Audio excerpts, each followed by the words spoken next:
From the Shooting from the Lip studio in Louisville, Kentucky, it's the KT Unearthly Show with your hosts, Kevin Hale and Tiffany Mac.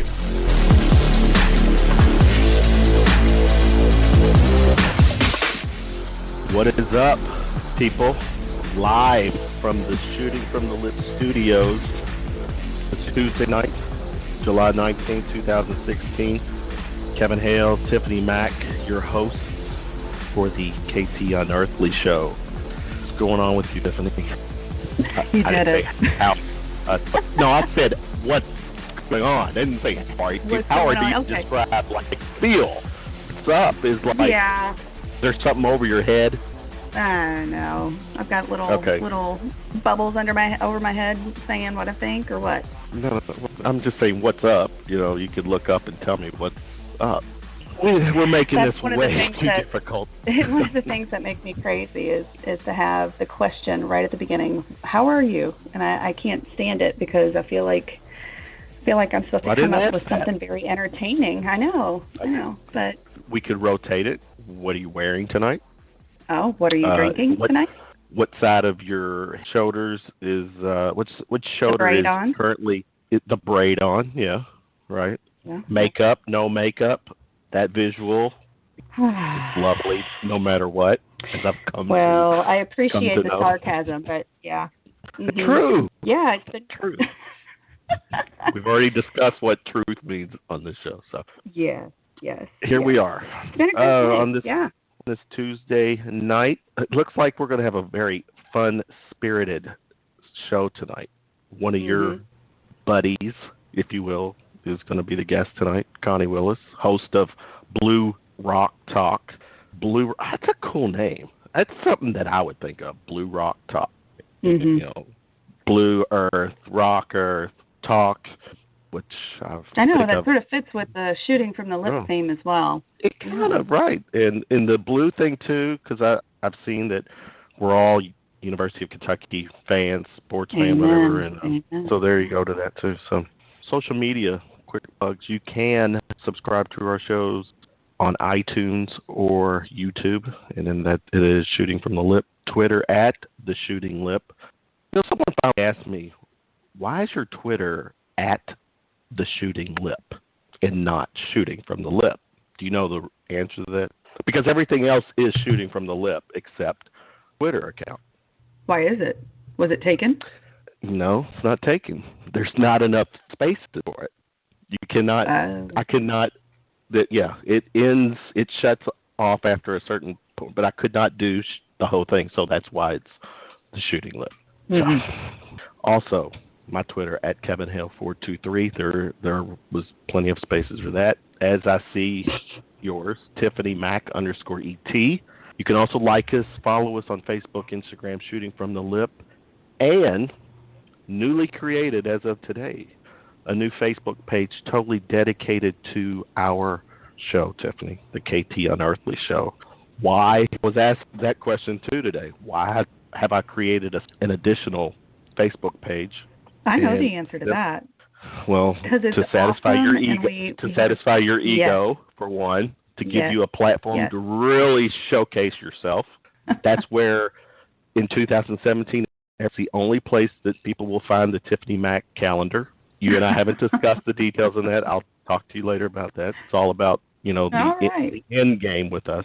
The truth I think is Connie should be on that. I think Connie should be on that calendar. We'll have to discuss that with her later. Your calendar, yeah. I can have her on there then. Yeah, just my month is April. That's my birthday month. So however image you portray in April, that's up to me to decide. That's all I ask. Anyway, okay.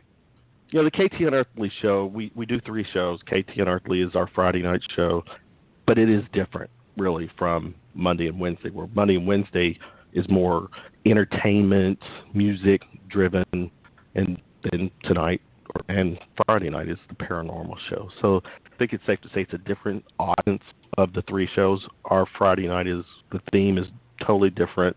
We're connecting with with some really mainstream people, where the other shows kind of geared towards local talent. So that's kind of the long and short.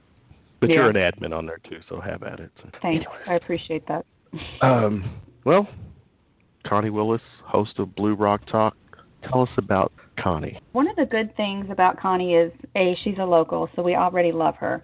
Connie Willis is a big name. She's been around for a while. So what happens is she graduated from University of Kentucky, the broadcast journalism program, which is where I graduated from with the same degree. So I sort of followed in her footsteps without even knowing it. And, of course, I haven't done as much as she has. She's really sort of taken over the airwaves on multiple levels. She really, really digs Bigfoot. So that's a plus, star for us. She is a host of Blue Rock Talk, Earth's Most Interesting Conversations. She walks the walk, investigating strange anomalies yet to be explained, bringing it home to you. She's also a regular guest host on Coast to Coast AM. She sits in for George Norrie and does an exceptional job, may I add. We've seen her on ESPN, QVC, a lot of different shows like Travel Channel, Disney, and just sort of spread across the board. We're really lucky to be able to get her on tonight to discuss the Bigfoot hunting that she is so involved in lately, and it sounds like it's a real big interest for her. And actually, we are in the works trying to maybe do a hunt of our own with the Shooting from the Lip cast and crew with Connie. So let's discuss Connie's work and see where this night leads us. Connie, welcome to the show. Hey, how are you, Tiffany? Wonderful. How you Great. doing? How are you? I agree with you. When people ask that, you're like, oh no, what do I say? Oh, okay, I'm fine. We're not all can only fine. lead so many good places. or bad. I know, right? And usually it's somewhere, people don't want to know. Oh my gosh. You don't want to go into it. Oh, well, I just, put the dishes away in the dishwasher. It could be anything. Or drama. So, Connie, you're correct. saying you asked that question just to ask, but you really weren't interested in getting any information back from her. Oh, I was just being smart aleck. That was an instigation. Yeah. I know. I'm prodding. Connie, welcome to the show. Thanks. I appreciate it. It's, a long time coming. We've been talking about it. And so I'm glad you explained it because you do have 3 different shows. So that's why I was going, what is the name of the show? And I couldn't figure out the Twitter either. I thought it was some error when I saw it. I was like, we like to confuse our guests. It's a goal. They think about you more that way. Yeah, exactly. Yeah, I mean, actually, I'm tempted to expand our Twitter as well to dedicate, and that's directed at Tiffany, and I digress, but that's enough of us. All Let's right, talk boss. about you, Connie. Yeah. No. Tell us something good, Connie. Well, I'm on Coast this Saturday night, and I'm looking forward to that. That's always fun to do. I had a guest, but I can't tell you who it is now because we're making some changes. And I was really hoping I would know by now because I would have loved to have told you guys, especially you guys. You would have loved it, absolutely loved the change. We actually had somebody cancel on us. I had somebody that was going to be there and they canceled today. And so I had a choice of some people, and I threw out one really, really big, cool one. Now, technically, if we can do it, it'll be great, but I got to wait until, the engineers all meet and talk to each other and see if we can actually do this really cool thing that I can't tell you about. But if it happens, it'll be Saturday night, and it'll be really cool. And I know you two specifically will like it. It's not a Bigfoot thing, but it's a local thing. That's all I can say. That's all I can say. So when you do Coast to Coast, you don't have to go out there. You just do it from your own studio? Man, that would be so cool, wouldn't it, if they had to fly me every time. I would love that. Me too. I'd take advantage of that. No, because Premier Syndicate is who owns Coast to Coast, and they're a part of iHeartMedia. So iHeartMedia is everywhere. Mm-hmm. So when I actually first started on Coast, I was in Philadelphia. So I actually was broadcasting out of a studio there. And when I said, I'm going back to Louisville to help my mom, they said, that's fine. You'll go to 840 WHAS. I was like, that's right. We're everywhere. So, yeah. And you guys know as well as me that that's a legendary station here. Oh, yeah. Yeah. So it's pretty neat to be in there. Mm-hmm. You know, when it came to that, I actually did a what's it called? Jeez Louise. Intern. I went under intern. Thank you. Jeez. Oh, it's been a while. Under you Joe went Arnold. You went undercover. I went undercover with Joe Arnold at WHAS 11. So yes, undercover. Tiffany. Yeah. It wasn't Tiffany Mac yet. Yeah. All right. So with Channel 11 or the radio station? Oh, okay. No. The radio. Oh, okay. 84. Okay. Yeah.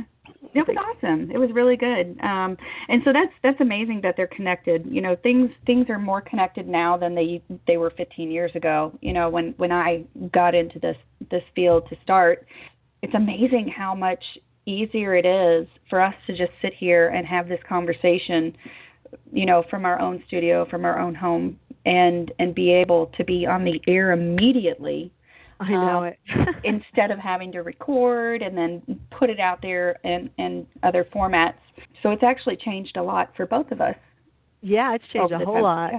That's what's kind of hard for me is because as a talent, you know, being in front of the camera or mic, as you know, I mean, you know, you just kind of go and somebody else does the engineering, they do the shooting, they do the fixing of the mic, they do whatever and put it all together. You know, you're the writer, producer, director, everything else to it, but it's all engineered for you, and somebody else does the marketing.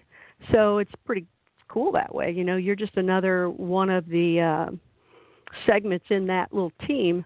But when you do this type of stuff, you know, you're doing all the technical work. You're buying all the equipment. You're getting all the apps. You're making sure you're up with everything, and you can. You know, it's so quick and easy. However, there's still a lot of learning curve to it. There's still things you got to, you know, figure out and create yourself. And that's what I'm doing right now with Blue Rock Talk.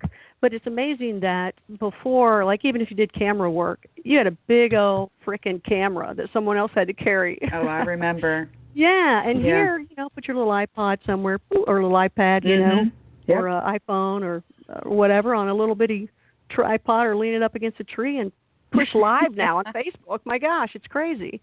But now everybody does it. So you got to stick out, you know, in some way. And hopefully all the broadcasts past I've had will do that, just like with you.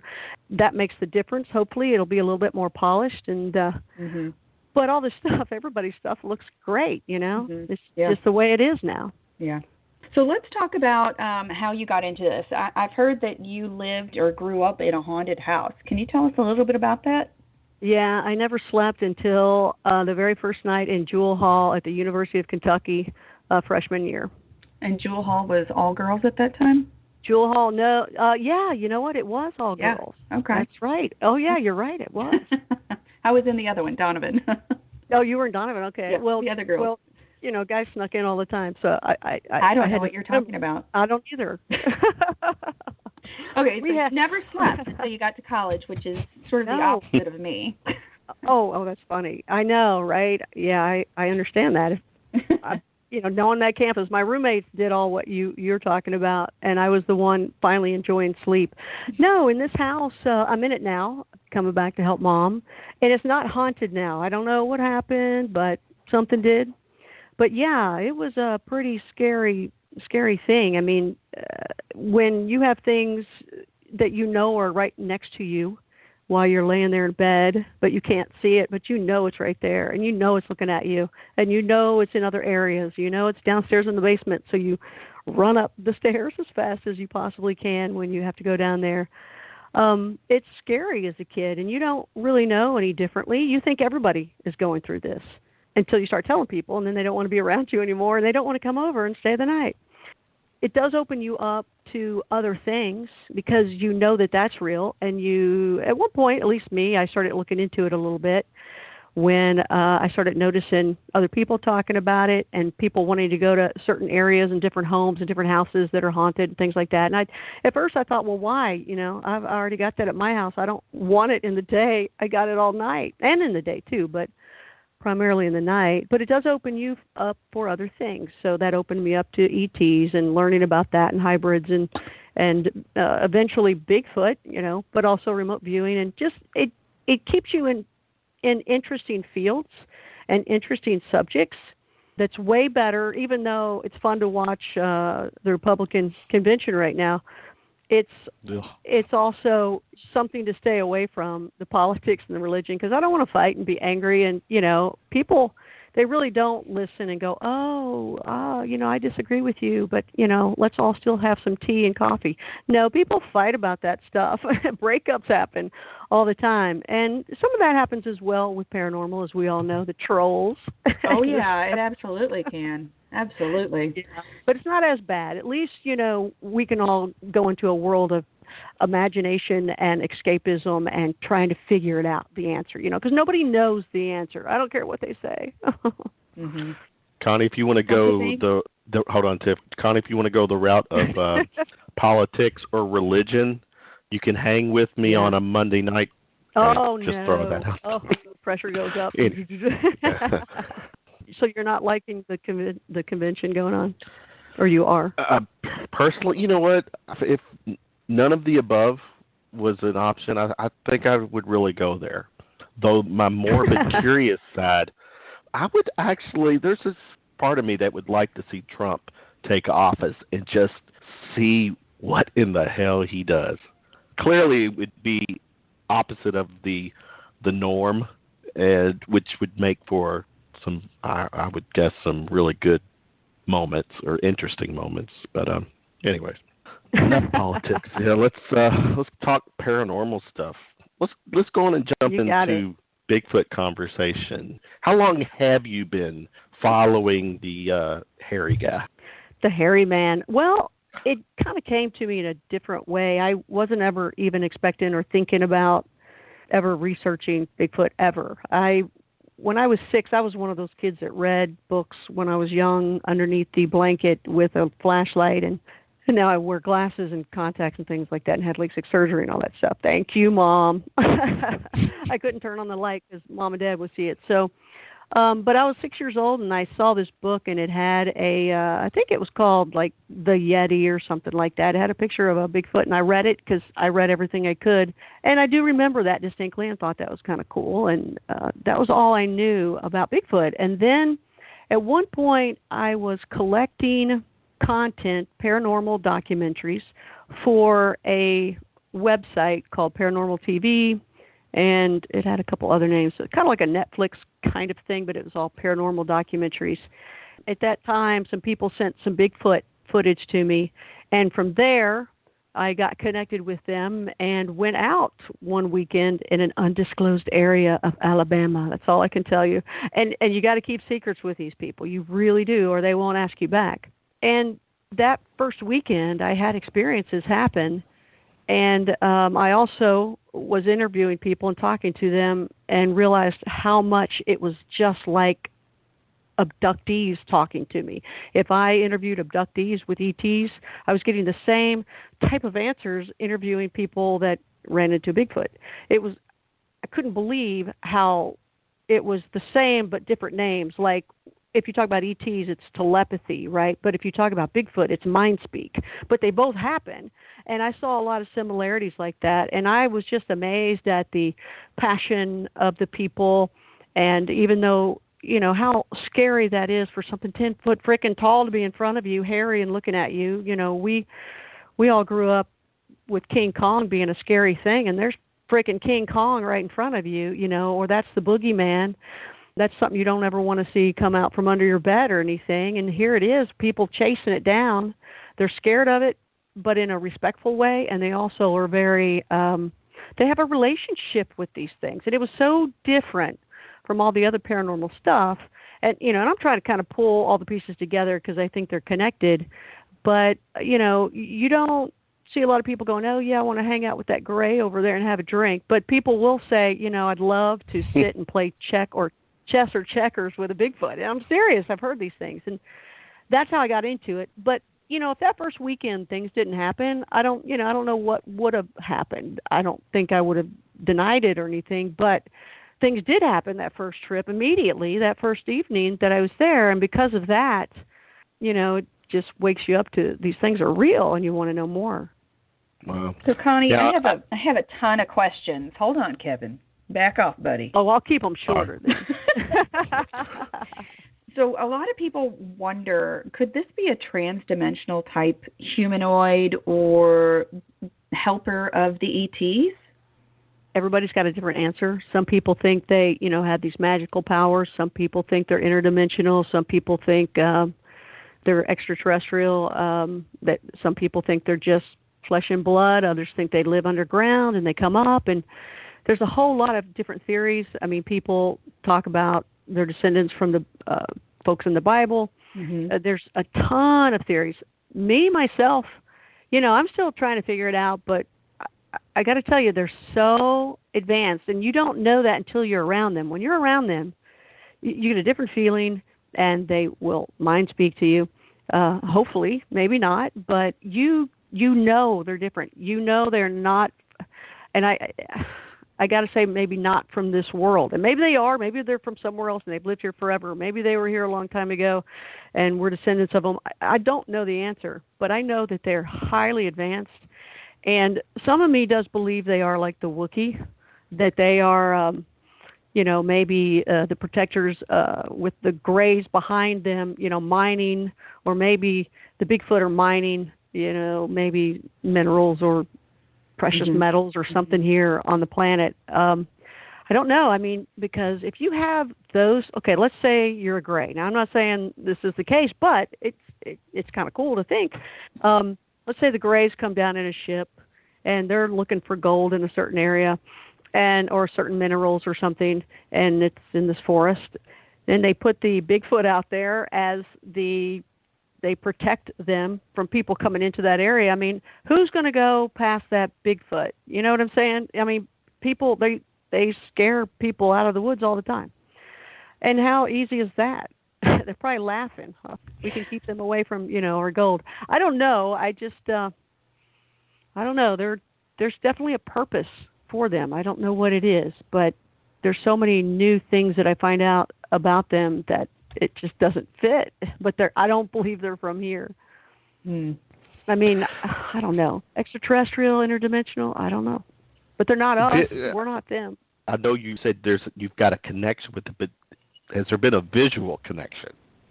You've made eye-to-eye contact. You've actually seen something or it. Well, this is where people will get upset.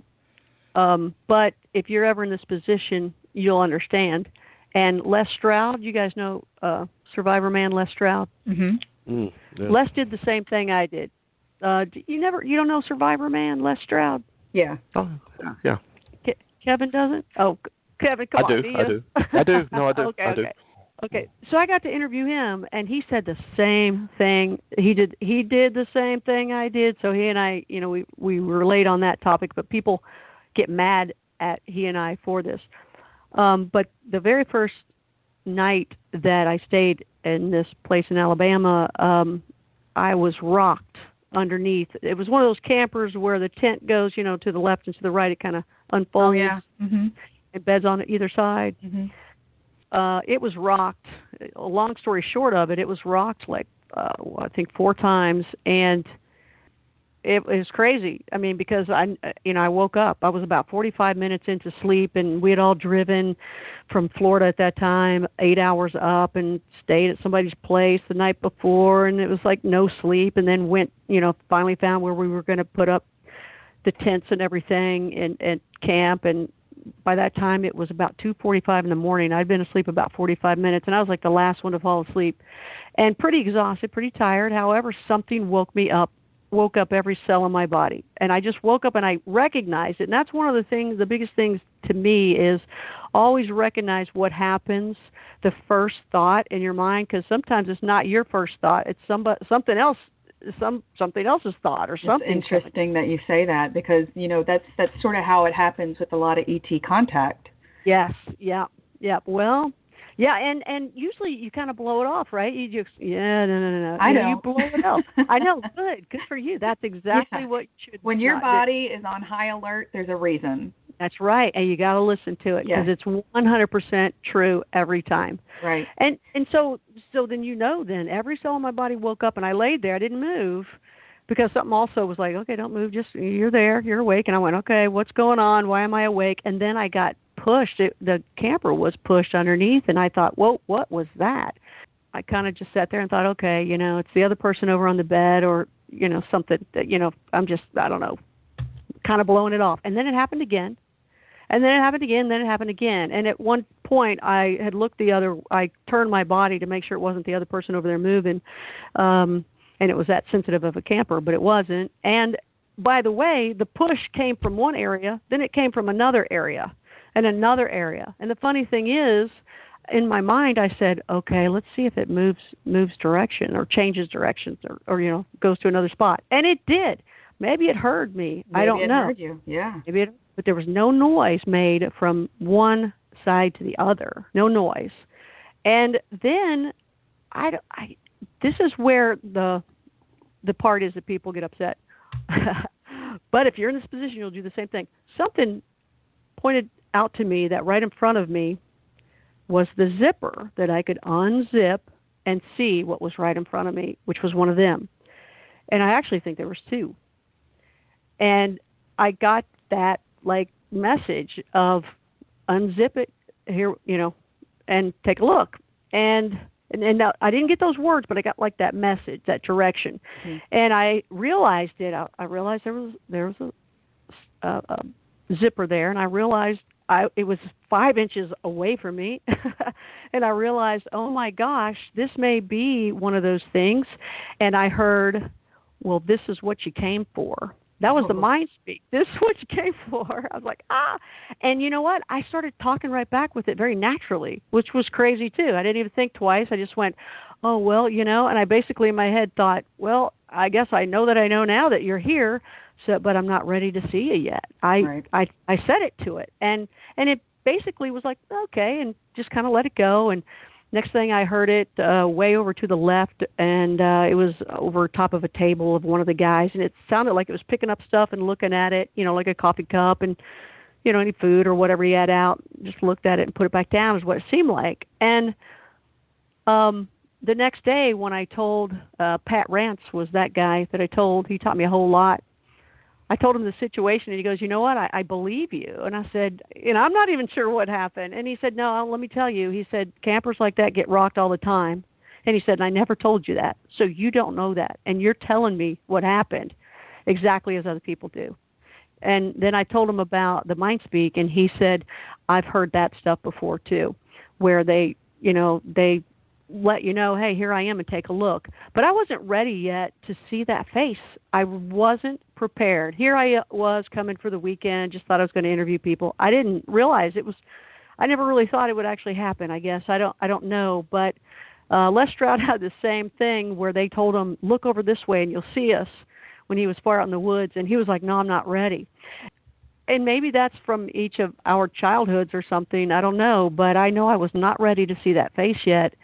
And later on, they responded to me about that. But, that's another story. So you have also heard voices and not, people think you're crazy. Oh, you heard a voice. I hate, you got to be careful how you word it. But, so, you know what I'm saying? But you hear thoughts too, and you pay attention to them. Oh, absolutely. But, I grew up camping. So the biggest thing with me was, if this pop-up's shaking, go make me some bacon. Wild boar? Are you talking about wild boar? I don't care what it is. Oh, okay. That was just always the comment that we always heard around the campsite. Well, that's funny. Well, your dad sounds pretty cool. We'll see how it goes. Yeah, oh gosh. Okay. So let's get into it a little bit. Let's discuss our little project. So, okay. With my interest being more along the ET line, with Kevin's being any kind of paranormal, we've actually connected with a person in the state who would like to maybe introduce us to one of the local big guys. You've been on a hunt before. We haven't been on hunts, although my dad is a master hunter and has been a master tracker his whole life. So bringing an experienced hunter into the mix is sort of like a key. But from what I hear, you don't want to go into a Bigfoot hunt with live ammunition. Is that correct? They sense the like not animosity, but they sense the fear or possible intent. Is that correct? Yeah, that's what people told me throughout learning all this, and I think it's true. However, there are people that do take weapons in because they want it for the cougar or the wildcats or bobcats. Sorry, wildcats on my mind. The bobcats or bear or anything else. So they do have weapons with them, and also I've heard Bigfooters say, "Hey, I'm going to have one with me just in case." Mm-hmm. But it's not like when they go walking.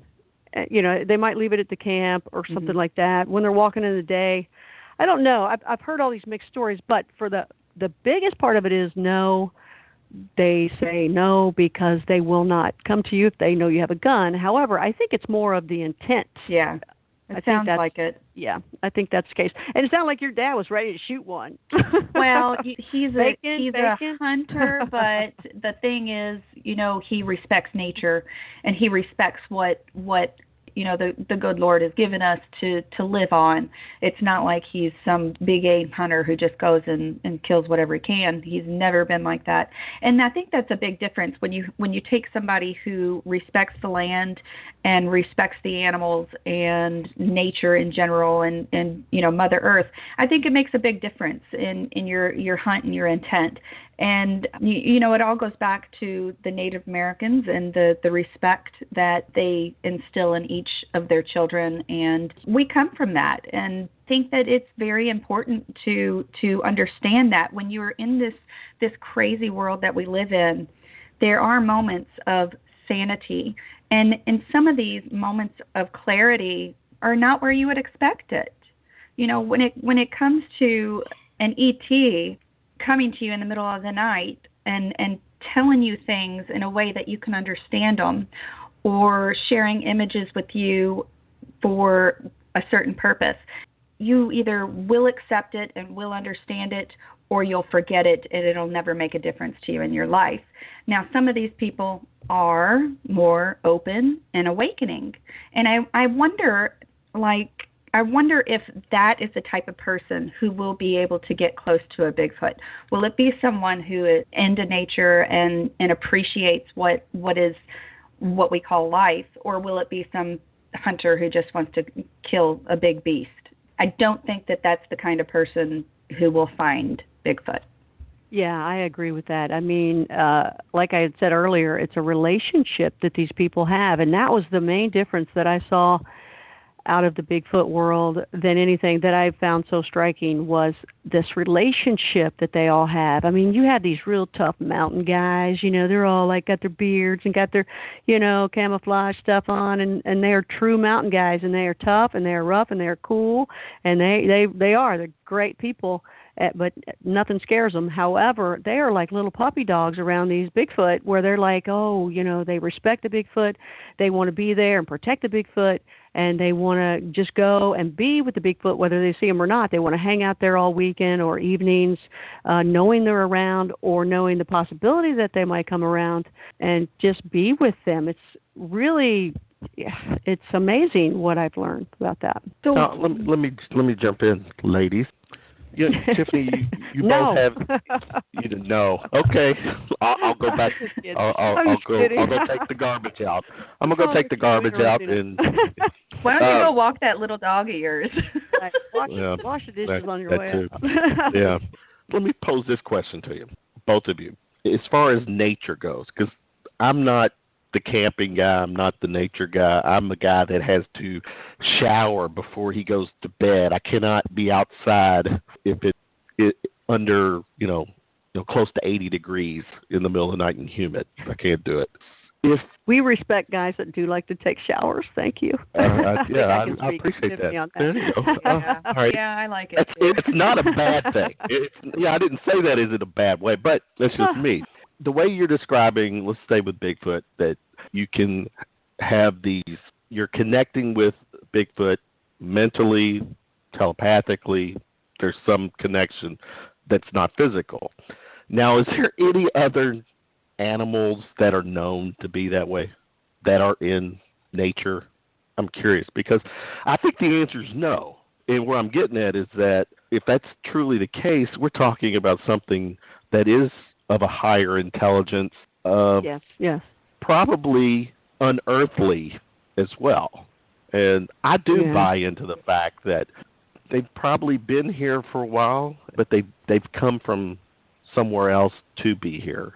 But I only think certain people, Connie, Tiffany, who can connect with Bigfoot or an ET, it's something about you, your makeup. I'm thinking I'm not going to go out into the woods in the middle of the night, one, because unless it was cool, but as in temperature cool. I don't think I'd be one that we need to do it in like cool. October. Yeah, I'm a spring, fall guy if it's going to be nature. But I don't think I'd be the guy that you would rely on to connect with some. I don't think that's in me. But well, then the way I'm hearing it, you block it. You can block it. No, I'm serious. Or maybe I'm serious. Okay. I mean, if you are that guy that would not, I mean, maybe even they don't even want to be around you. Maybe you're just saying you would not connect with them. But you mean as a skeptic when it comes to like the Bigfoot phenomenon? No, because I'm open-minded to Bigfoot as well. Though I'm on the side that they probably are the all-time hide-and-seek champion. Because I don't think I'm yet to be convinced that they've truly been found. Until evidence is first and foremost put in our face across the board, not just a Connie sighting or a Tiffany sighting or Joe Schmo, whatever. I'm not doubting your connections or any experiences, but I am one that I have to ultimately, in order to believe something, I got to see it. See it with your own eyes. Physically, it has to be. You want to smell it. You want to put your nose in its fur and just sniff real good, real deep. I want to see if it tastes like chicken. Does it taste like chicken? See, you know what? I'm not cooking up a Bigfoot for you, but I'll make you some bacon. How's that? Bacon. All right. Well, I'll settle for the bacon. You're on there.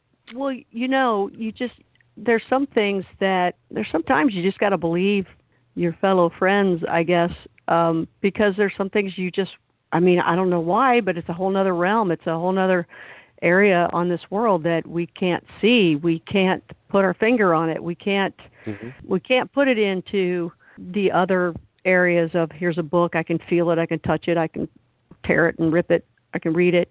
It's like a whole new science as well, and we're learning more and more. Thank goodness there's people like us that want to, but we got to break that barrier and figure out, how we can, I guess, prove it to other people. However, with the Bigfoot people too, they don't care to prove it to anybody. They want to just go to experience it themselves, and they don't want people, that are like, oh, you got to prove it to us. They don't really. They just want to have the relationship. Once they find one or they end up being around one in some way, they don't want other people to know where that area is, and they don't want to have to prove it by killing it or this or that. Now, if they find a hair or something like that, they may go with it and do something with it, but that's really not what the plan is. It's really more to communicate with them. That's what real Bigfooters want to do, is they want to communicate. So let's talk about that communication. What could potentially a Bigfoot communicate to us that we don't either already know, or is there any kind of intelligence that they could pass on to us, and what would that be? I have no idea that answer. I know there's some people that say they've gotten answers from the Bigfoot of life in general, what it's all about and where we're from, and they have all sorts of information like that. So some people talk to them and get that information. Other people, they just, they gift. It's called gifting. They will gift rocks or food or toys or some sort of neat gift and leave it for them.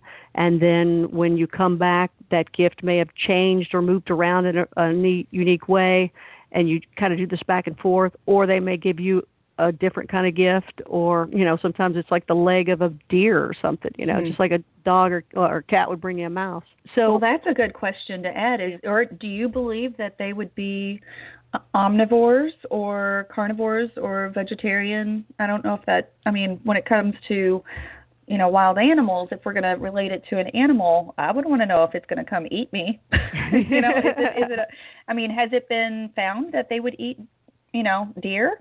Well, I think there's different kinds. I think there's many different varieties. I think there's not only different types of them, but, even different personalities, just like we all have. I know in the Alabama area, they believe there were 2 tribes where I was, and they believed one was friendlier than the other. And then not too far down the road from that area, they said there were some really, really mean ones. And all the other people I've kind of talked to along the way, there's some that they call forest friends. Are they the same as the Bigfoot-looking one, or are they smaller? It's because some people see smaller ones and they call them forest friends, and some people call what I would think is a Bigfoot as forest friends. So everybody's kind of got their own thing going on too. It seems like. Again, I don't think, I guess 5, 6, 7 years ago now is when I first started. I had my experiences, and I keep learning something new every day. I mean, it's fun. It's a lot of fun. And if you're into the ET, I just finished doing all this ET stuff, and all of a sudden, whoop, went right into the Bigfoot world of it from all my learnings from the ET. It's very similar. So I do think they're ET, but there could be some that are from this planet as well. And some of them, maybe they eat deer. That's what they say. They eat deer. They eat animals. Maybe some other ones just eat berries. I've heard that they eat berries. Maybe some eat both. And maybe some don't eat any of these things. Maybe they go back and forth, on a ship or through that vortex or through that wall or portal. You hear a lot of that too. Well, I have a really good plan for Kevin, and he's probably not going to like this very much. He stepped away for a second. I think that we should hose him down with doe urine and leave him at like a certain spot and see if he gets moved around by the Bigfoot.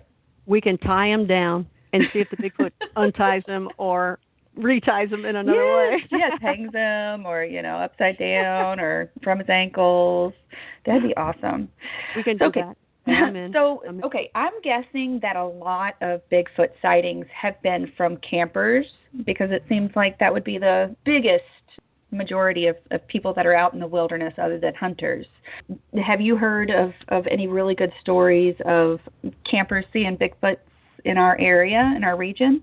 Well, I always hear from campers, hikers, hunters. Hunters are the crazier ones. I mean, they're I guess not crazier, but cooler stories, because they don't expect it. They've been out hunting for years and never seen anything. And then when they do, they react in 2 ways. They either are into it amazingly. Oh my gosh, that I just saw Bigfoot. It's real. And sometimes they never go back. And then you have those that get mad at the people that maybe own that hunter area, those hunting clubs, and they get mad at them and say, what kind of trick are you guys trying to pull on me out here? They think they're making a fool of them.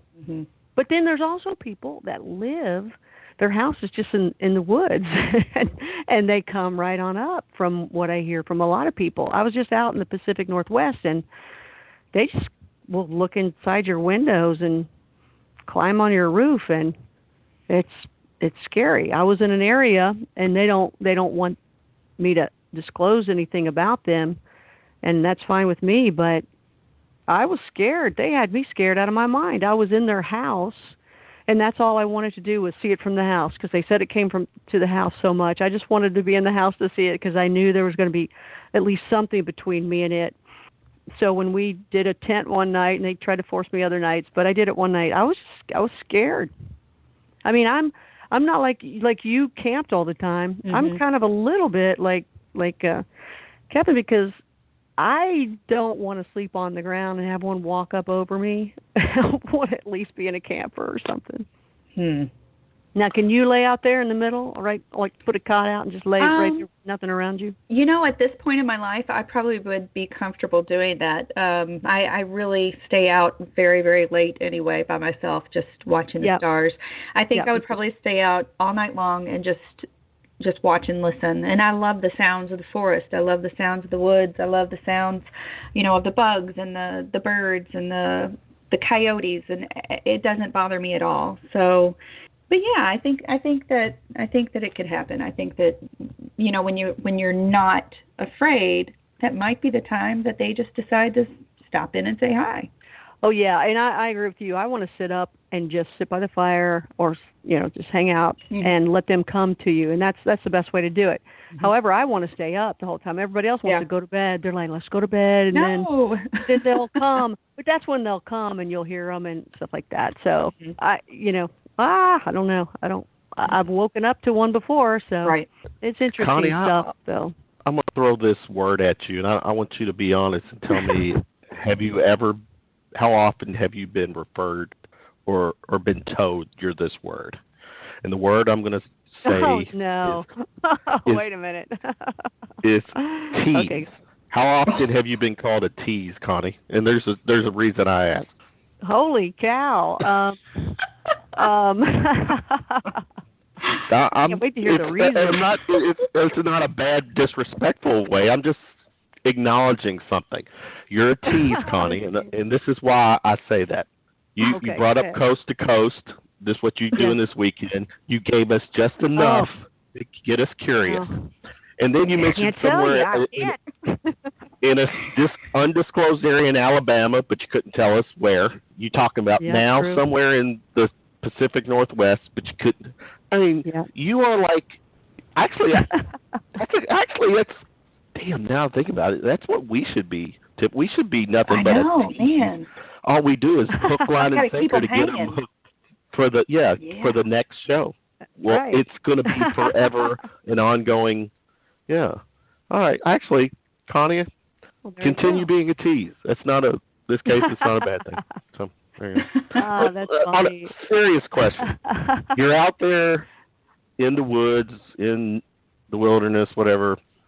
Are you using any type of equipment? What kind of technology are you using besides mental connection?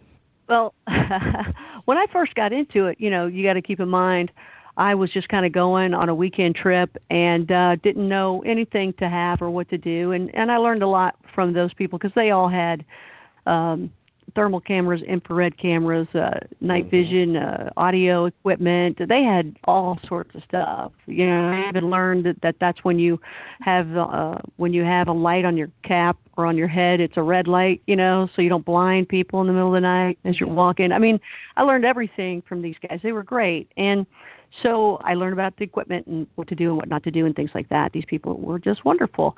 So I didn't. And the people I've gone out with along the way, they've all pretty much had the equipment. I've never really had to take it. And plus, I'm usually getting on a plane and heading somewhere. And people are like, you don't need to bring anything, just try to bring your one bag kind of thing, save $20 on the plane. So most people have it. But what most of these people have are thermal cameras, night vision, the infrared, audio, a lot of tape recorders, and cameras. But the thing is, too, a lot of people do that, and they go out for like decades, and they don't get anything.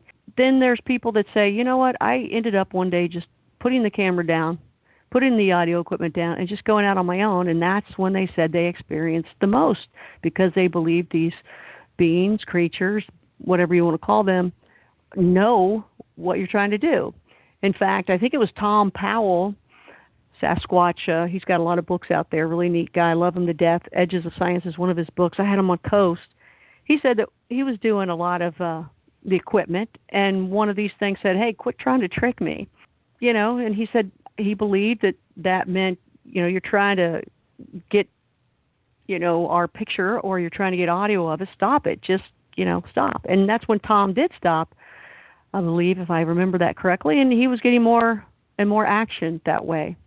Me, even though, like being on Coast or, this future Blue Rock Talk thing of mine that I'm just now developing, and even talking on shows like this, it's great to be able to go, hey, I got this footprint, and I got this picture, and I got this and that.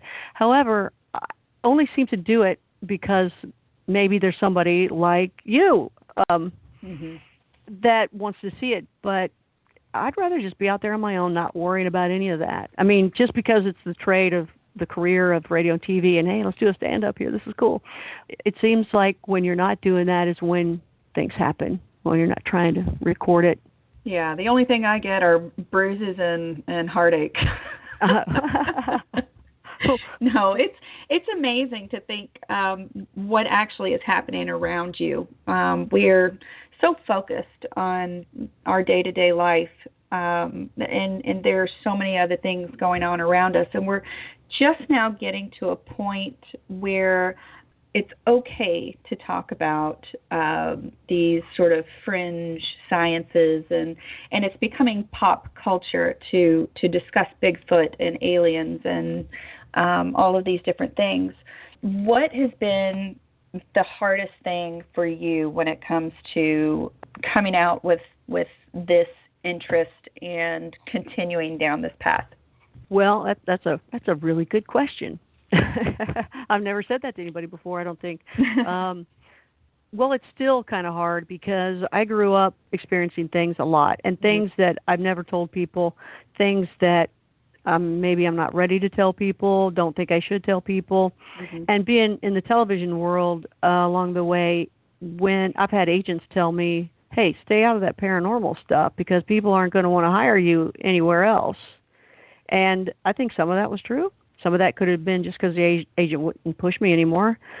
But it is true that when you start talking about this stuff, people will walk away. You find out who your friends are. You find out who you can have conversations with and be honest with really quickly. And that's cool, though, because when you can find other people that can talk about it, it's a lot of fun because you can learn a whole lot more. But even when I first was at Coast, I did radio. It was all music radio for like 15 years, and then a ton of television work. And what was great about it, it was all live. So that's fun for me. Live TV, live radio, all that's really fun. And I got the name One Take Willis. Yoo-hoo! But, One Take Willis. I like that. I like that. That's good.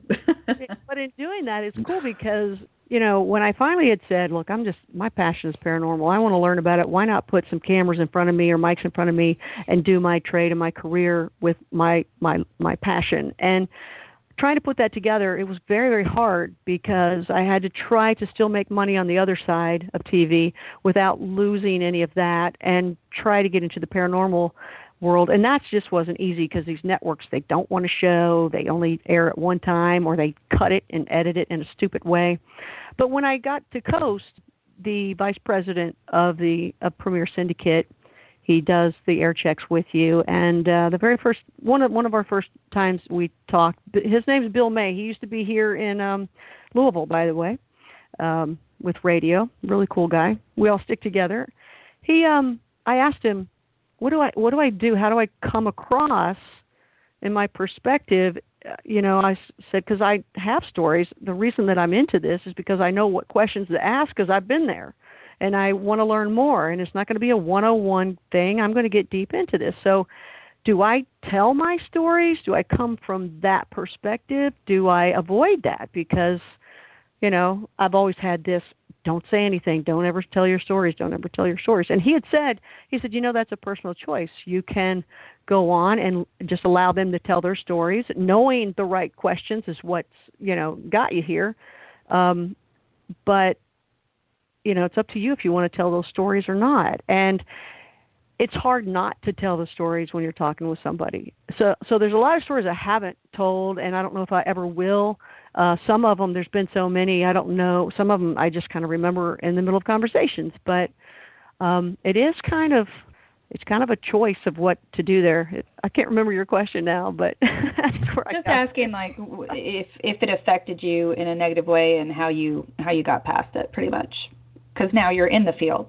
Yeah, and I'm not doing any other work, so it's really true about that. It's, I kind of am, or there's things out there that I may do, but I don't know. I don't know if it affects some people or not, but if it does affect people, it really affects them. It doesn't kind of sort of affect them. It totally affects them. Right. No, I agree. It's either you're in or you're out.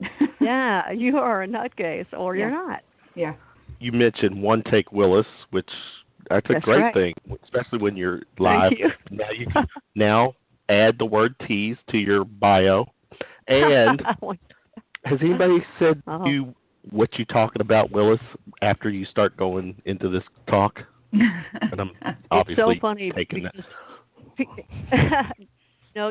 People say that to me, and they say it in the most wonderful, it was just in their head, and they're going to throw it out to me, and they know it's the wittiest thing ever. And I've heard it a million times. So I'll play it off. I'll play it off, because it's funny. I was 100% sure I was not going to get full credit for that one. So.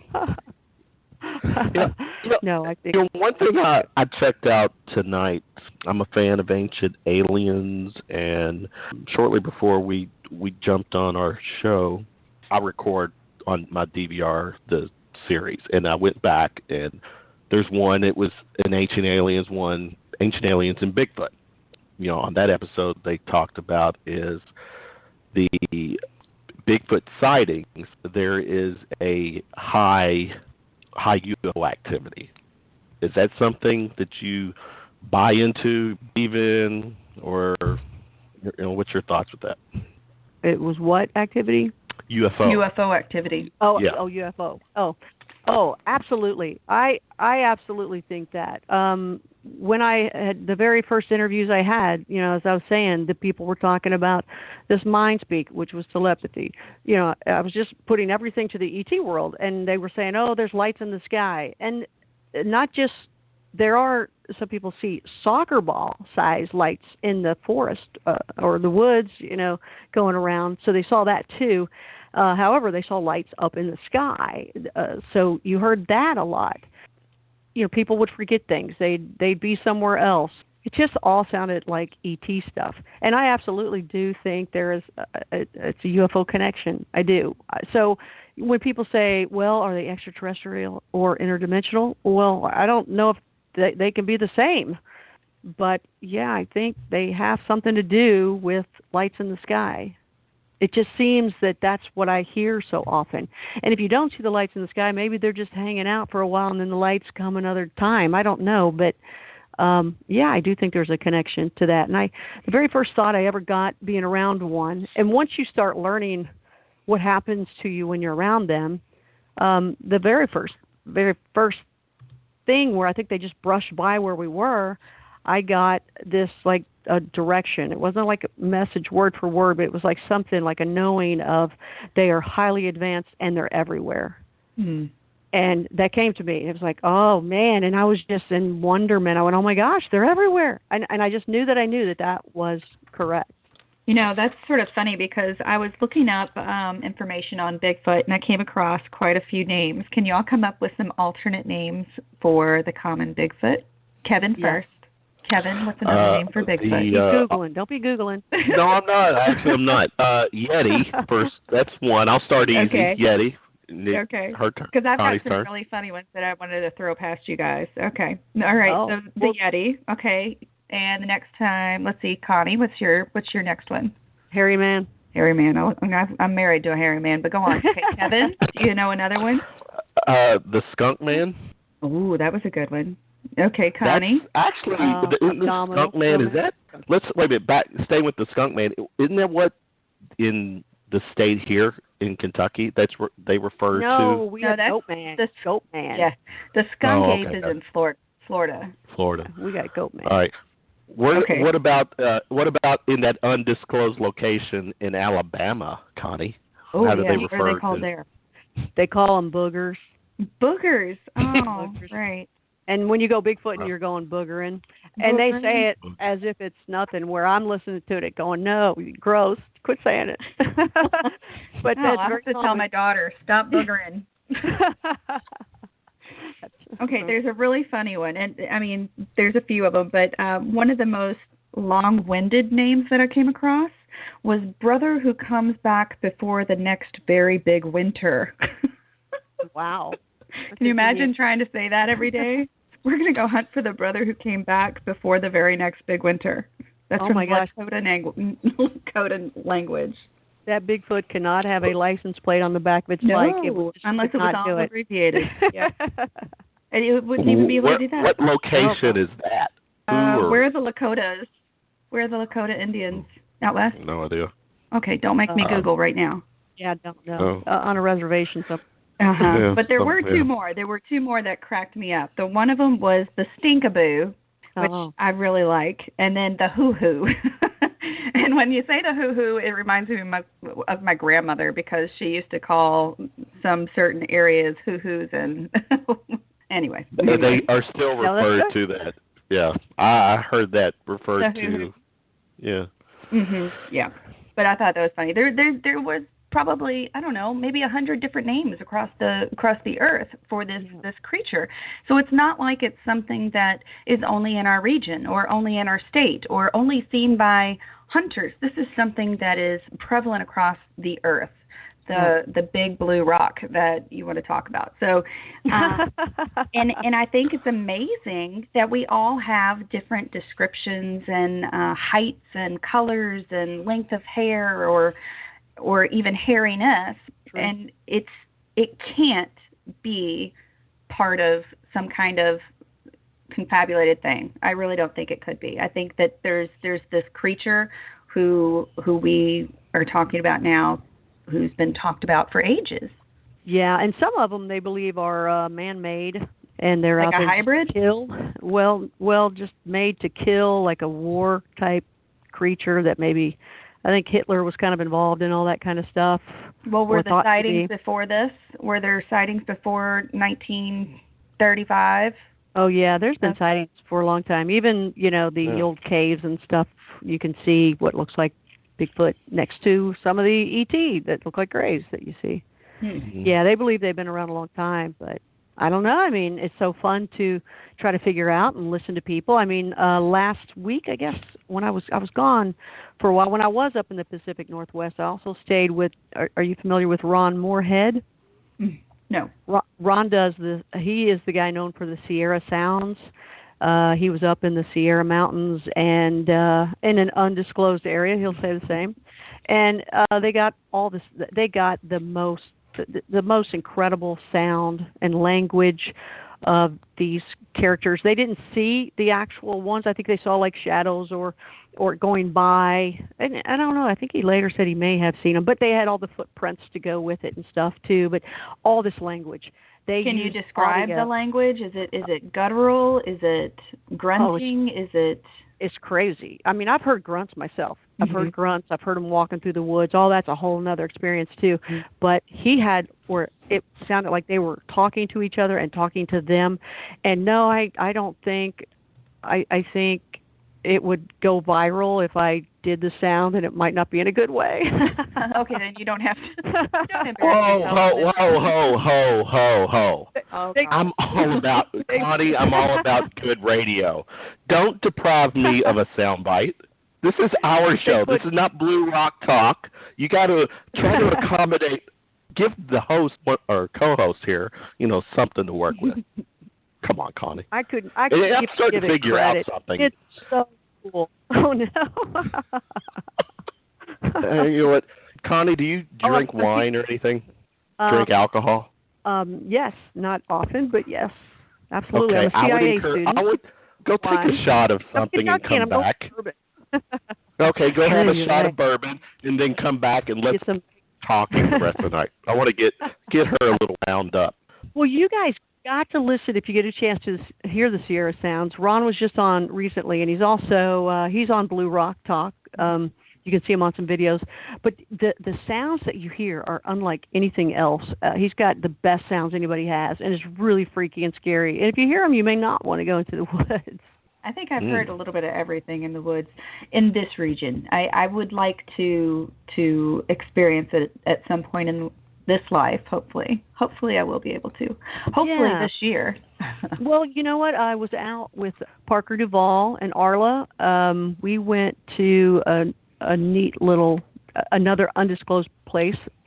Their hot spot, their honey spot. These are what people call them. And listen, you guys, when you guys go, you cannot tell those areas you've gone to as well. And you won't want to. Because you want them to be specific for you, too. Squatch Man, I went to his place, his undisclosed area. But when we were just there, I don't know, maybe 2 months ago or a month and a half ago, Parker and I were, and this is local here in Louisville, Parker and I were kind of chatting a little bit, and we heard one, kind of beat its chest a little bit. You didn't hear the beating of the chest, but you heard it kind of make this kind of noise, and it was loud and really quick and really noticeable. And he and I heard it, both of us, and we looked at each other, we weren't fearful. It was more of kind of letting us know that it was there. It was really neat. I mean, that's why we were there, and it let us know that we were. And then later on, I think it was that same day, Arla talked to one of them and saw it when we walked away from her. But you see footprints. You're going to love it. You're going to love going. And, Kevin, you ought to go with it. Because when you get scared, we want to see it. That might be the real thing. Here's the thing. No, I think there's a misconceived notion here. Just because I don't go out in the dark in the summertime doesn't mean I'm scared. It means that I'm too city. I don't think I'm really afraid of anything except, I'm afraid of my mother. I'm afraid of my 5th grade math teacher and my ex-wife, and I'm afraid of her. Yeah, there we go. But I was just a moment there. I was thinking, if anybody happened to just tune into our show, Tiffany, we just heard Connie making some type of sound. We heard her mentioning not wanting to make grunt noises. The honey pot, the hot pot. Yep. Yes, people, this is a paranormal themed show. I do want to play some 70s chick bow wow wow, All right, get back to Connie. What's your take on TV shows? Like, I'm gonna throw one at you. Finding Bigfoot. And before you answer, and I did Google because I'm getting their information. Their show started in May of 2011. They have done 9 seasons of Finding Bigfoot. Now, their premise is to, quote unquote, find Bigfoot. I'm assuming if it's ever announced that this episode is the series finale, then they probably are going to find Bigfoot in that one. What is your take when it comes to these TV shows that are obviously these are produced shows, and I do think they're scripted for entertainment purposes, but does a show like that or any of the Bigfoot shows, because you touched on the fact that there'll be some shows that are just a one and done with some type of documentary, but do those TV shows do the Bigfoot thing justice, or what's your take on that? The Bigfoot thing. Yeah, I hope they didn't hear that either. Anyway. No, yeah, I'm counting on it. No. No, I think it's really tough. I mean, I know Bobo and Cliff from the show, and they're great, and they're real Bigfooters. I know them. Personally. The other ones I just know who they are. I've never met them, but they are Bigfooters. They are true Bigfooters, believers. They've seen. Actually, I don't think Cliff has actually seen one, but they're the real deal. But when you do a show, and Tiffany knows this, you're producing a show. You got to create a story. You got to set up shots, especially when it's a network. There's a lot of money involved. These shows cost, and I don't know what their budget is, but it could be anywhere from $250,000 to $500,000 per show. And and it could be more or less depending on if they're cheap or not or whatever. But that's a lot of money, and that show's got to look good, because a network, these networks, they want good shows and they want ratings. Mm-hmm. They don't necessarily care if they're true or not. Where people like us, we want to see the truth. We want to see it all.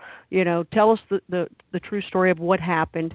And in the storyline, if it takes a left instead of a right, those of us in the know that. Mm-hmm. And we know immediately, that's a fake show. Forget it. I'm not watching that and wasting my time, because people like us want to know the truth, and we're hoping to hear more information. But but we're a small part of this world, and the rest of the world, they might be in love with that show because it's just something different to them. They don't know that it's not the right information, which is bad, because later on, they bring up all this terrible information. And even though, like, the Mountain Monsters is a fun show to watch, it is pure entertainment. They've got a lot of facts in it, but then they've got a lot of twists and turns in it that we all know there's no way that's just not the case. It is an entertainment show, and it's fun to watch. However, when people think they learn from that show and they think that's the fact, oh my gosh, you got to unlearn them from it. But even when you got Bobo and Cliff and these real Bigfooters out there, you still got to do stand-ups. You still got to set up shots.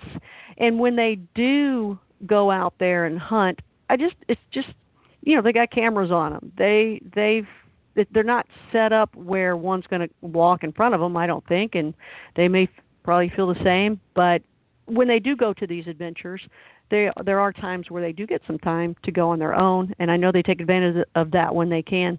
And who wouldn't want to be on a show that's, one of your favorite topics, and you get to travel around for free and they pay you to talk about it, and you learn about more stories, and you at least get a day on your own or two. So good for them. And do I ever think they'll get something on camera? I don't think so with all the crew. But stranger things have happened. Well, when it comes to the ghost hunters, was it Ghost Adventures that caught the brick flying through the air? Yeah. I mean, I guess it can happen. It just depends on maybe who is there participating. Yeah, I know energy they bring. That's true. Yeah. That sounded like some demonic stuff. Mm-hmm. Yeah, it was one of those moments that I was just like replaying over and over. I'm like, are you serious? Let me see it again. My husband and I both were like, oh, awesome. I did that too. Again. I did the same thing. So I'm hoping if they ever get a glimpse of Bigfoot, I'm going to be like rewinding it over and over and over. I will be that person to watch it and watch it and watch it and see what I think. Yeah. Well, there's a lot of glimpses. People have video of them, and of course the best is the Patterson-Gimlin film. That's the big famous shot of the Bigfoot that you always see. Patterson-Gimlin film. Is that that's the historic? like in man, I got to wake you guys up to this. Well, I've heard that was also a possible hoax, though, too. Yeah. I guess they probably say that about everything, though, right? They do, and that's so sad because that's really sad. No, that one, I believe, hook, line, and sinker. I've interviewed Bob. I consider him a friend now. Just talked to him the other day by phone. One of the sweetest guys in the world at Patterson-Gimlin. Patterson has passed. Bob Gimlin is still around. And that famous shot that you see, the still shot, when you see that Bigfoot, which they say is a girl, you can see breasts, so they call it Patty. Oh, yeah, I do see that. Yeah, but Patty, right there at that shot you're looking at, she's looking at Bob Gimlin right there. And that's pretty cool.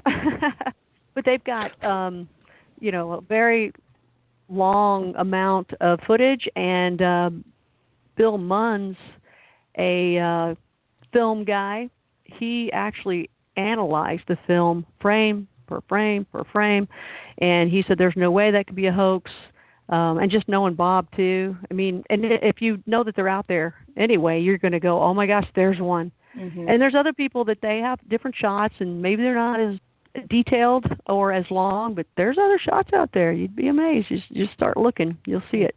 Well, I am hoping that we get to actually conduct an authentic investigation into a Kentucky Bigfoot, and that'll be something that we will post once we get more information, and just keep people up to date on it. Hopefully, in this fall, I'm hoping that maybe we can get our male compadre right here involved if it's not as hot during the night. If it's not 85 degrees. If it's fall. If I could preferably. But you'd go in the day, wouldn't you? Yeah, but I would. I mean, what's the say? Are they nocturnal? Oh, that's a good question. Well, people say they are, but okay. And Cliff on Finding Bigfoot would probably fight me on this one, but because he had an answer when I asked him it. I don't remember his answer now, but when I talk to people, everybody has day sightings. I mean, people see them at night, but they're not quite sure. They see the glowing of the eyes, or they hear it, or maybe on the thermal possibly. So it's if you see it at night, I mean, did you see it, or is it just closer to you, or you just like the fear of it, because you're really not. Are you going to see it in the dark?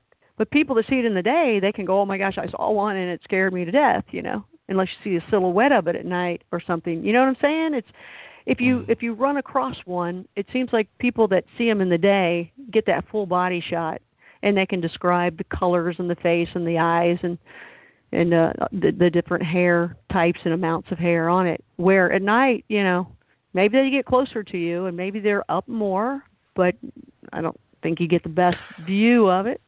That's well, just no, but I think opinion.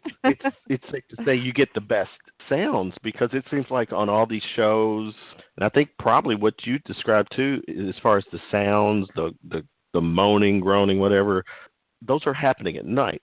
I don't think I've heard or seen a show that documents the sounds of a Bigfoot during the light. So I was being sincere when I asked nocturnal because that's every time I see these investigations, they're at night. Well, a lot of people say they start around, 3 o'clock kind of thing. You've heard that with other paranormal stuff. But, when I was out with Parker Duvall, he and I heard that, noise of one right in the day. And people hear them all the time walking through the woods in the day. So, no, if you start interviewing people more, asking more about it, or looking into it, you'll be surprised about that. And the big Patterson-Gimlin film, that was in the day. But, you hear the noise in the day, too. I don't know. You might not ever want to hear it because you can't unhear it. You'll remember it. I want to hear it. I want to hear it. I want to. You know what? You're going to put your big boy pants on and go with us? Yes, he is. No, I'm okay if I'm hanging with Connie and Tiffany in the middle of the night, and Connie and Tiffany get this vibe or this connection of something out there. My gut, I think we all have our gut feeling. I'm going to figure out right away if you ladies are legit. If I do think you're legit, that will be good enough for me because I believe that there is a connection. Tiffany has got her night experiences with the otherworldly things, and Connie, I'll accept that. I don't need to. Experiencing that would also mean experiencing it with someone who really, I think, does have that connection. I have to feel it or buy it that it's real. It's happening, and that would be good for me. Now, granted, if you're feeling something and then I hear moaning, not from you, but from the animal, then that's the best of both worlds. So, well, never mind. Well, hopefully we don't have any nightmares. There's times, and this is very interesting, that one of the stories someone had told me is that there were 5 people out in a certain area of the woods, and they're all listening and hoping to hear one or have an experience. That 5 people in that same field, I think it was 2 of the 5 people had an experience and the other ones didn't, and they were right there.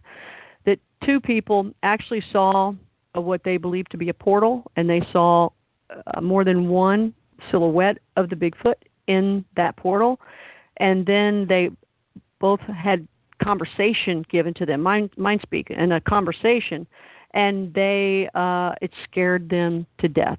They had been out in the woods long periods of time. They grew up in the woods, kind of thing. They are people that are not afraid of the woods, and the 3 people that were also with them that didn't hear anything or didn't see anything knew that they saw and heard something because they never seen them. So they were acting very different and shaken. They were very shaken because I think too, more so not just because of the mind speak and seeing it because they have experienced this. That's why they were there to do it again. But I think the message that they both got, and the crazy thing was they both compared messages and they got the same message, but the other 3 did not, and they were all right there together. And that's pretty interesting. I've heard that more than once. That's awesome. We do something at the end of each show, and it's Kevin's, it's his baby. Yeah. And yes. We talked before, Kevin. And he did this to me before. Oh, okay. Well, so I don't have you've to been warned. It's like the dating game or something. In fact, that old dating game, didn't they do something like that? I don't know. Some show did something like that. No, it's the guy that interviewed the theatrical people. We call it Round of Shots, where I will, it's a tongue-in-cheek kind of thing from taking on our Shooting from the Lip name. But I'm going to throw 6 quick questions at you, just fun Q&A things, and just have fun with it. Get to know Connie a little better, who I think, though, but based on, I'm starting to think, Tiffany, Connie has not been forthcoming on a lot of information. Is Connie Willis even your real name? Is this witness protection? what's the story See, you need really? to look at it the other way. You got to look at it the other way. You got to look at it from the perspective of, oh my gosh, if we ever take her somewhere cool and we tell her not to tell anybody, she will abide by that. Mm-hmm. There you go. So you don't kiss and tell is basically what you're saying. No, or better yet, Tiffany, if she's a true radio host on her next show, everything that she teased us about, she'll fully disclose on her show because she saves it for herself. It's her thing. Well, she should because we would, right? All right. Okay. All right. No, you don't ever want to disclose those things because you want to keep going because, at least if you do go in a spot where they are, at least you have a better chance of just, going out in the middle of nowhere and just wasting your time and getting she keeps saying all the right answers. I don't know. But all right, here we go. That's right. Round of shots. First question. Right now, if someone grabbed your iPod or music media, what would be the current song playing? You may not like that answer because it's your answer. Was in radio. It doesn't matter. Okay. All right. Well, yeah, you're right. So you better like this answer. Better like it. I was in music radio for 15 years, so basically 5 to 6 days a week you had 5 to 6 hours of music pounding in your ears with headphones the entire time. And because of that, when I got out of music radio, I kind of went to Florida and stayed on the beach all the time and just listened to silence and the waves and the birds and I looked up in the sky and started seeing other things. So you may, if I did have to have music, first of all, I wouldn't have an iPod or any music in my ears. So there's your answer. Okay. There's my answer. There you go. Sorry. Well, it would Tiffany, probably be that really cool, nice, mellow new age, or it would be 80s music, which you hear on Coast. That I always play 80s music, or you'll hear. I was a Kiss fan and a Billy Joel fan and a Jimmy Buffett fan and. But are you a George Norrie fan? Have you heard him sing? I have not heard George sing. Okay, well, he plans to be singing at an event that our friend Micah Hanks is putting on or helping to put on in Asheville in about, I think it's less than a month, maybe. I think he's going to be good. Oh, well, we'll see. I'm excited to hear him because I haven't heard him sing either, but I do know that Micah can play, so he'll have good accompaniment if nothing else. I think he's going to be good, or he wouldn't do it. He's a professional. He's a businessman. He's an entrepreneur. He's polished. And is he a perfectionist? I don't know about being a perfectionist. I guess I don't know him that well, but I think we'll figure it out. Okay we'll hear with it. that. I think he's going to be good, though. I'm going to have it, and I'm going to send it to you, and I'm going to I'm going to enjoy it. I have to add, in my podcast history, one of my claim to fame is a 20-minute interview with George, a gentleman, very nice man. Yes. During the we talked a few minutes before. It was a recorded interview based on his schedule. We talked a few minutes before we did the interview, and we talked a few minutes afterwards. Very, very nice man, and he did mention in that interview that he does sing, and that's cool. You brought that up too. That is cool. Yeah, very nice, cordial gentleman, witty, good guy. Tiffany, she used the word pounding, so let's add that to our sound bites of the other hot spot. All right. All right. We're going to patch all these words together and come up with something that's fun. why I want to make noise. All right, Connie, when you're doing a show, what would be a Connie Willis pet peeve, something that just drives you crazy? When I think the worst thing is actually something that happened last week. I was putting together a demo reel. So when you put together a reel, you want it to be your best stuff. So, when you look at past things that you've done and you start working with that, that your next show, I got to improve here and do this better. And I did one of my best breaks ever in my life on the last Coast show. And it was the best. It was every element I wanted in that soundbite, and it was unreal. And at the same time, the fill-in engineer had walked into the room, and that's not normal. The other engineer wouldn't do that. But, this guy's just there once in a while, a great guy. And he started working on something, and as I was talking and doing this wonderful bit that I was like, oh my gosh, this is great. I am so happy. This is going to be great on my reel.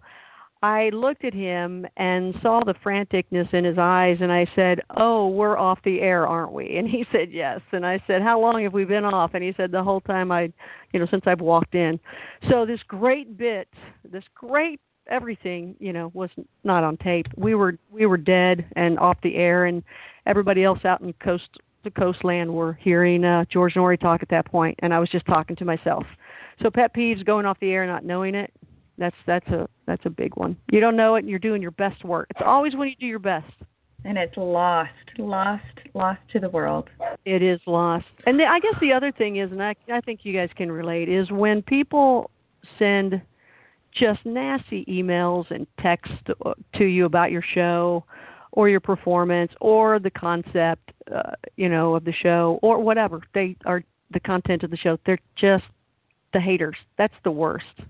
We've only had like one real experience with that, don't you think, Kevin? I mean, I think that at some point we've been they don't appreciate our humor. Well, I think I'm the guilty one when it comes to our show. I'm the one who's cracking the jokes more than Tiffany. Not that Tiffany's not funny. No, that's not. I can't go a long segment of just being so serious. I have to just kind of add a little flavor to it. And but plus, I think people love will notice that about us.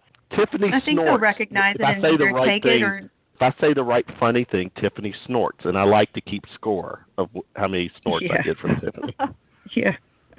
She's a snorter. Yeah. But I think that, at some point, people will recognize what Kevin and I are together, and whether they like it or not, they can turn the channel or dismiss us or whatever. But, when they make a comment and say, hey, that wasn't very funny, well, at least they were listening and they paid attention. I mean, absolutely. Well, as they say, what do they say when it comes to shows is that, people who tend to dislike you actually listen to your show longer than the people who like you. Yes, yeah. And that's what the producers would say too. I said, how do y'all handle this? I even asked Norrie, how do you handle this? And because they'll say something about you and you weren't even on the air yet, and you're like, how did they know to say something to me? I wasn't even on the air yet, Right. So people just do it to do it. But they all say, hey, just ignore it and move on. But they are listening. So that was another comment. I remember this. Real quick, and we'll keep going. These are meant to be short, quick answers, Q&A, and I think we're all each one talkers. We can't do that. We're talkers, right? But Connie, if you could choose one superpower, what would it be? It might be the power that Tiffany's got. I don't know if that was supposed to be confidential or not, so I won't say it. I just stopped myself. Okay, I was going to be a tease again. Of maybe I won't say the word that you use because I think that's cool. Keep that one secret. I like that. So I don't want to say the other word. That's too negative. You can say them. It's all right. Well, I'm not even sure what words we're talking about. Yeah, I know. Well, I don't know if that would even be it if I had a choice of a power. I guess just being able to know the truth at all times would be great because that really, if we were all truthful to each other, we would always know where we stand, and we would always know how to make better decisions that way. Because if you know exactly where you stand and where you are with other people and in the situation or whatever in life, you can make a better decision of what to do next. If you're living on that foundation of lies from people, you can get yourself in a real mess believing other people. So I think that would be a cool power, to know the truth. See all, know all. Connie, leave it to a woman to, given the opportunity for a superpower, chooses Wonder Woman's superpower. Isn't that lasso that she threw around her purse, whoever, and it was like the lasso of truth? That's what. Oh. That's what. Isn't that what that is? That was her little thing? Never mind. I don't care. Superpower. Maybe. I don't. Number 4. So, name a Connie guilty pleasure. I think we've heard some of them based on some of your key words you've used tonight, but I want to hear from you. Really, what's a Connie guilty pleasure? Oh my gosh, I don't know. Give me an example. Eating ice one cream after midnight. Listening to this podcast. Between 3 and 4 in the morning. I'm not guilty of anything. Yay! Woo-hoo. Oh. It must be nice to be perfect. I'm trying exactly. I'm goody. No guilty pleasures. What am I? Gosh, I don't know. Do you? I need to get some though, don't I? I need to get some. I think you need to live a little. Mine would have been like reading romance novels, but because a lot of people just call them smut. So. Oh, and that's a guilty pleasure? Yeah, that would have been. That was an example. Okay. She's doing it under the covers with the. Yeah, that was an example with the flashlight. With the flashlight. Okay. Oh, all right. Old school. You're going old school, Tiffany. All right. I guess I might have a guilty pleasure. Okay, it might be. Now, this is when I lived alone, so it wouldn't even be a guilty pleasure, and I wouldn't even do it here. Helping my mom now, so I'm with her, but. I would like to drink out of the milk bottle. I'm really hoping for something juicy. That's pretty lame. Yeah. Well, but you know what? You dare do it, and I do it, so that's about it. Connie, we're not restricted by those 7 FCC words. You can really speak freely on this show. Just saying. I know. All right. Yeah. Know those guilty pleasures, and I can't do them anymore. They'll be watching me. Yeah, that's true. Yep. Just close the blinds, dear. That's all you have to do is close the blinds, and then you'll be all right. Number 5. What's your favorite phone app? Gosh, I have to look at it. I have to look at it. Here. I don't know. Is there a Bigfoot hunting app like a location marker or anything like that? Well, let's see. I use MapQuest all the time. There is a cool one that I use with someone else's equipment. It's a FLIR radio or a FLIR camera that you put on your iPhone, and you get an app. You have to use an app too. But I used this person's FLIR camera, put it on my phone. And it's pretty cool. That's where you see the thermal. Mm-hmm. And it was pretty neat. It's close to $300. Holy moly. To get it, yeah. But it's really cool. And it would be great out Bigfooting or ghosting or anything like that. The trouble with it is if you don't have it on and then you want to turn it on real quick, it just takes too long to set it up. You got to have that thing on at all times, and it eats up your battery pretty quickly. Mm-hmm. But it's very effective. It's very neat, and it records at the same time. So that's a really cool one. One of my friends makes ghost hunter apps, and you can turn it on, and it pulls voices out of something talking to you, and also locates if an entity is around you. Hmm. Now, how does that work? It's what is it? It's not. Well, a phone app that can identify feel entities. Or sense ghosts. Yeah, that's phone awesome. app. It is very. What is that technology on the phone where you have a wireless? IR? No, wireless. A hotspot. You have some wireless. Hotspot. No, Bluetooth. It works with Bluetooth. Oh, okay. And so he's harnessed that in, and it's funny because he was telling me how to do it, and he's out in California, and I've got the app, and I'm turning it on, and he's showing me what to look for, and he says, well, what do you see? And I said, well, I got 3 blips here, and he's like, well, those are 3 entities. It's like, Anyway, I don't know if it was true or not, but they were coming. They were moving. It wasn't like it was just sitting there and it was like the refrigerator. They were moving closer to me. So that's a little freaky. Yeah, well, one of my friends told me, they said, anytime you get one of those ghost boxes or anything like that, do not use them at your house because you're going to draw things to your house. Use them at somebody else's house. Oh, good point. That's right. I think that should be the note we end on. No, I've got one more question. Actually, I have a statement and a question. What I've gotten out of Connie tonight is that during the interview, she referenced grunting, hot spot, honey spot, pounding. But I asked her questions on the round of shots, like name a guilty pleasure, and it's so nothing juicy. Favorite phone app, nothing juicy. Those questions I asked her, I'm going to edit out the answers that she's given us for these round of shots and incorporate sound bites from earlier in the show. She will never come on again. This is true. Come on, because with every host, it all comes down to numbers. How about you just edit it? Yeah, just edit it and send it to her email. Okay. All right. All right, Connie. Last question: if you had access to a time machine and go anywhere in the past before you were born, anywhere, where would you go? Does it have to be before I was born?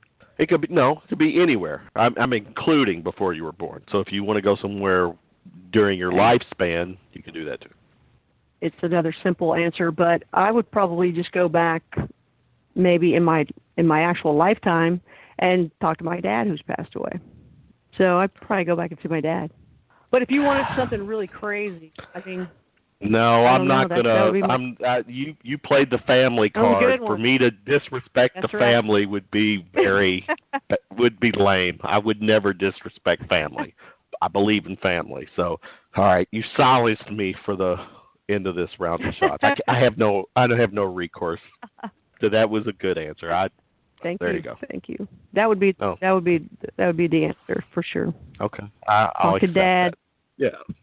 Absolutely. Good stuff. Tiffany, there's the round of shots. She gave us enough answers for me to have 2 glasses of wine on 6 questions. There you go. So, yay. My gosh. 6 questions. Not really, but those are good answers. It was fun. It's been a good show. Connie, thank you so much for coming on tonight. It was definitely a challenge getting your little booty on here, but it was well worth it. So close together, yeah. and it's funny, yeah. It's like you got to be far away before you can get me. It's crazy, but we're gonna do some Bigfooting, and we'll pull Kevin along and see what happens, and do some more of this for sure. It's great that other Kentuckians right here. And Big Blue fans, and also in the Ville. It is amazing, Tiffany. That the Ville.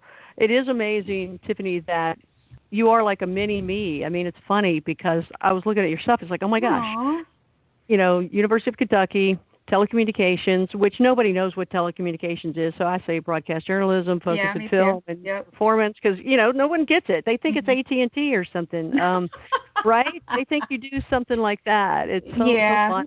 It's terrible. I just tell them I was in NPR, and they just turn away, and they're like, "Oh, that's boring." I'm like, it was. Yes. You're but right. I interned at Channel 32 here, and Channel 27 in Lexington with the news, and just then getting into the doing the paranormal thing, or always having that in your life. I don't think you just get into it. I think there's always a reason. But there were other things too, and I was like, oh my gosh, So she's a little mini me. Oh, I love that. I hope I can follow in your footsteps. You are. I mean, you're already, here I am working on this new show, and I just to mention that real quick, and you're already doing it, but. It's funny because people in that actual, when you've been in the broadcast radio or you're in it, it's very hard to do internet because you're like, no, I've already got 1 million listeners. Right. What am I going to do starting, with 100? And you've got to build up a real community. Oh my gosh, one at a time. It is so different.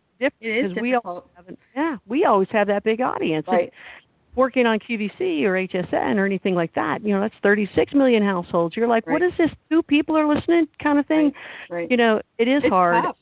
And that's the one thing that Kevin and I are trying to figure out is how do you reach more people? Well, we use Facebook, we use Twitter, we use Instagram, we use, all these different, alternatives to mainstream listeners. It's different, but it is word of mouth, and it's spreading good vibes and rubbing elbows.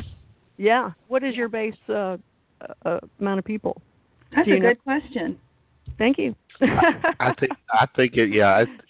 think we're still too early to get a good number. But we had 1,200 last week. Oh, nice.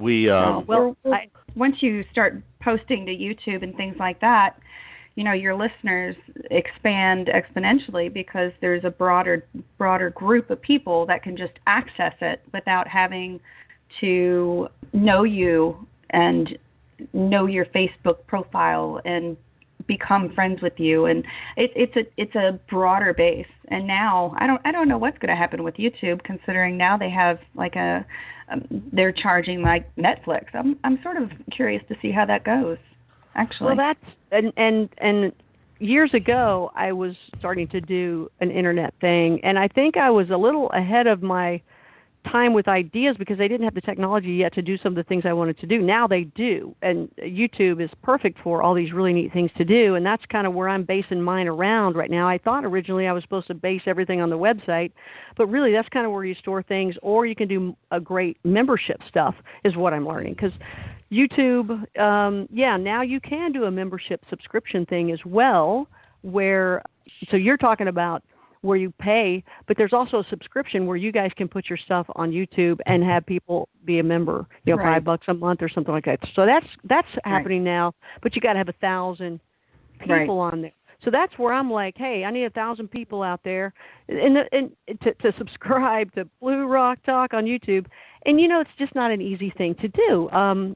It's absolutely crazy. I'd go on QVC and I'd have a product and sell, you can sell thousands of something in no time, and here's something that's one at a time.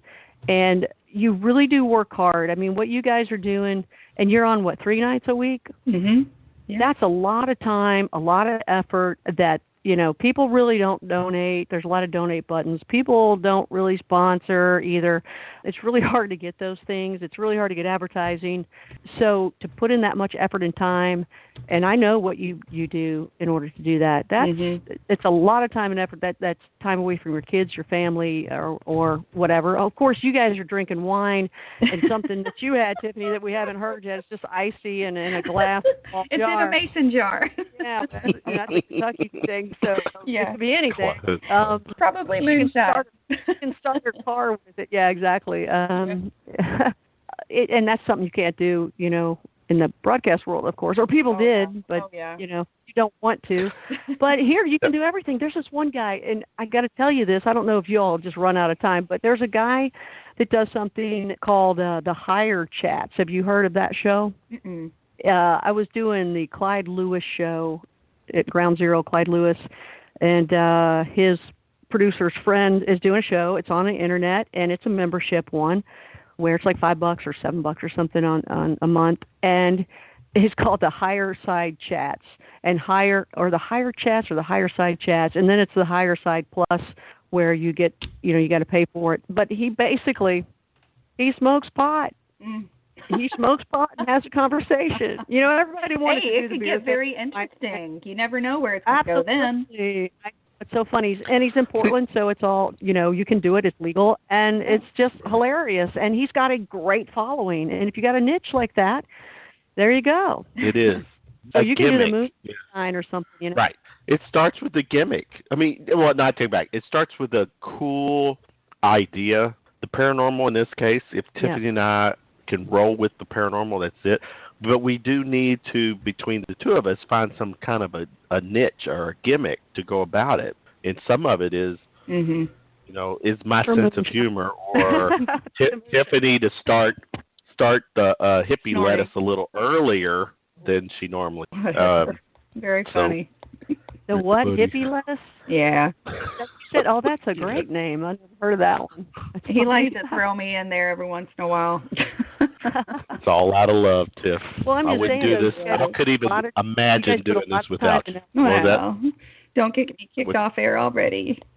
We will reconvene this meeting at a later date to discuss Bigfoot hunting with Connie Willis, the great Connie Willis. Okay, Saturday night, coast to coast. Hopefully I can do this really cool thing that I'm working on. If not, it'll still be cool. But it won't. It'll still be cool. It'll just be cool. And then also Blue Rock Talk. It's a YouTube website, Twitter, all these things I'm putting together to have my own show. It's Earth's Most Interesting Conversations with me. So, it's not just Bigfoot, not just UFO. It could be any interesting thing that happens that we can talk about. And I want people to actually videotape themselves with interesting stories, bizarre encounters, and I'll put them up there and post them. And I want it to be for everybody. I mean, I don't care what your show is. I want you to bring your show onto mine. If you guys got something, send it to me. We'll put it up there and show that you're having fun. And anybody that is a part of the show is called a Blue Rocker. I just say, hey, like if you go out Bigfooting by yourself, you can do a little video and go, hey, Connie and hi, Blue Rockers. I just want to say hi and let you know we're out doing this. And I'll post it and just, have fun. And underneath there, I'll put all your links and everything. So that way, everybody gets a little say and there's all sorts of neat little fun things. And it builds a community.